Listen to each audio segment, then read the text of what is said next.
વિદ્યાર્થી મિત્રો, આજે આપણે FY BCom સેમ 2 વાર્ષિક પરીક્ષામાં ફાઇનાન્શિયલ એકાઉન્ટ 2નું પેપર જોઈએ છીએ. એમાં આપણે પ્રશ્ન 1 બંને જોયા, મૂળ પ્રશ્ન અને અથવાનો. હવે આપણે પ્રશ્ન નંબર 2 જોઈએ. પ્રશ્ન નંબર 2 મિત્રો આ રીતનું છે. તે તમારા સ્વાધ્યાયનો દાખલા નંબર 10 પેજ નંબર 190 ઉપર આપેલો છે. પ્રકરણ નંબર 3માંથી લીધેલો છે. આપમેળી ખાતાવહી કે સમસંતુલિત ખાતાવહી પ્રશ્નનો છે. એની અંદર સ્વાધ્યાયનો દાખલો 10મો અને સ્વાધ્યાયનો 11મો એ અથવામાં પૂછાયેલો છે.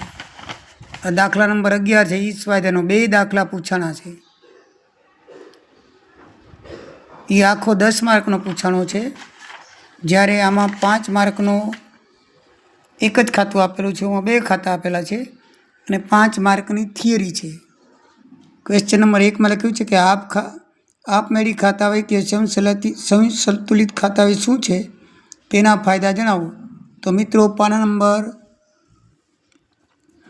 153 ઉપર એનો અર્થ આપેલો છે, જે તમે તમારા પાઠ્યપુસ્તકમાં જોઈ શકો છો.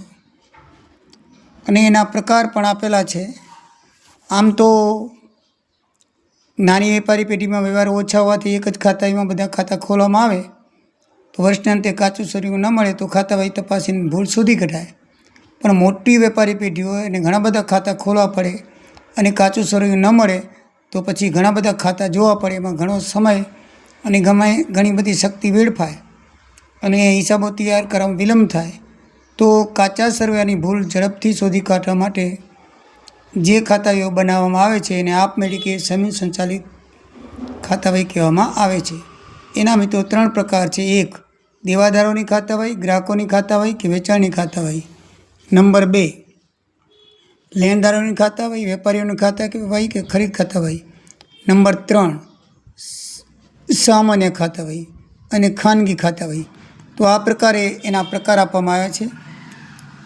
પછી એના ફાયદા જણાવવાના છે. તો મિત્રો એના ફાયદા ટોટલ 6 છે.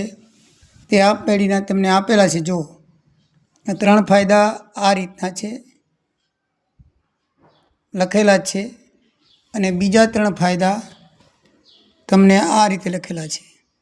ટોટલ 6 ફાયદા પાઠ્યપુસ્તકમાં લખેલા છે, એટલે હું કાંઈ સમજાવતો નથી. દાખલો તમને સમજાવું 5 માર્કનો. તો એની અંદર દાખલાની અંદર મિત્રો તમારે સામાન્ય ખાતાવહીમાં વેચાણ ખાતાવહી હવાલા ખાતું બનાવવાનું છે. તો એને શરૂઆતની બાકી ઉધાર અને જમા બાકી આપેલી છે. તો આપણે શરૂઆતની બાકી ઉધાર 75,000 આપેલી છે ઉધાર બાજુ, અને જમા બાજુ જે રકમ આપેલી છે જમા બાજુ લેશું. પછી ઉધાર વેચાણ આપણને ડાયરેક્ટ આપેલું નથી, પણ કુલ વેચાણ 1,40,000 છે.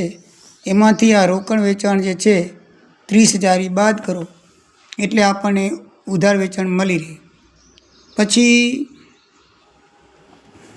નકારાયેલી હુંડીઓ 700 છે, નકરામણી ખર્ચ 10 છે, અને આખર બાકી છે છેલ્લે લખ્યું છે આખર બાકી જમા એ 2,000 રૂપિયા છે. તો એ 2,000 રૂપિયા અહીંયા આવશે ઉધાર બાકી તરીકે, કારણ કે અહીંયા જમા બાકી છે, છેલ્લે જવાબ ઉધાર બાકી તરીકે આવે. તો આ રકમ પણ આખર બાકી છે એ જ્યારે શરૂઆતની બાકી તરીકે, એટલે ઉધાર બાકી આ બાજુ આવશે ઉધાર બાકી તરીકે, બરાબર છે. પછી અહીંયા માલ પરત 1,100 રૂપિયા લખ્યો છે. એ માલ પરત 1,100 રૂપિયા અહીંયા આપેલા છે. પછી ગ્રાહકો તરફથી મળેલ રોકડ, ગ્રાહકોએ સ્વીકારેલ હુંડી, એટલે આ બાજુ છે તે જે મળેલ છે ને એ બધી વસ્તુ આવશે. ગ્રાહકોએ સ્વીકારેલ હુંડી 8,000. પછી ગાલખાત છે એ 840 રૂપિયા છે. દેવાદારો પર વટાવવાનું અનામત છે આપણને મળેલ છે 1,200 રૂપિયા છે.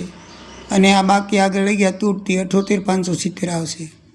એટલે મિત્રો આની અંદર 3 વસ્તુ નહીં આવે. દાખલામાં જે આપેલી છે એ ઘાલખાત પરત નહીં આવે, બીજી ઘાલખાત અનામત નહીં આવે, કોઈ પણ અનામત નહીં આવે. અનામત આ ખાતામાં ન આવે, દેવાદારોના ખાતામાં આવે. અને અહીંયા ઘાલખાત પરત કરેલી છે, આ 3 વસ્તુ દાખલાની નહીં આવે. બાકી બધી વસ્તુ આપણે લઈ લીધેલી છે. બરાબર છે. 75,000 શરૂઆતની બાકી, 75,000 શરૂઆતની જમા બાકી, 1,10,000 વેચાણ આપણે શોધ્યું. કેવી રીતે? 1,40,000માંથી 30,000 બાદ કર્યા વેચાણના. પછી નકારાયેલી હુંડીઓ 700 છે,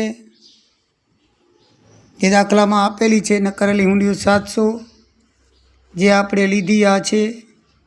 પછી નકરામણી ખર્ચ 10 રૂપિયા જે આપણે લીધો છે તે.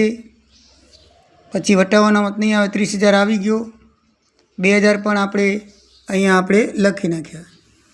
અને આ રીતે બાકીની આઈટમ પણ જમા બાજુ લખી નાખી છે. એટલે મિત્રો, જમા બાજુ રકમ 78,570 ખૂટશે. તો દાખલાના જવાબ પ્રમાણે તમે જોઈ શકશો, પેજ નંબર 190 પ્રમાણે આપણો 78,570 જવાબ આવી ગયો છે. એટલે બાકી આગળ લઈ ગયા, અહીંયા ઉધાર બાકી તરીકે ઉધાર બાજુ બાકી આગળ લાવ્યા, 1,426 લખી અને 78,570 લખાશે. તો આ રીતે તમારો જવાબ આવશે. તો મિત્રો, ન સમજાયું તો લખજો. હવે અથવાનો જવાબ દાખલા નંબર 11 નેક્સ્ટ વિડીયોમાં કરશું. જય સિયારામ, જય દ્વારિકાધીશ.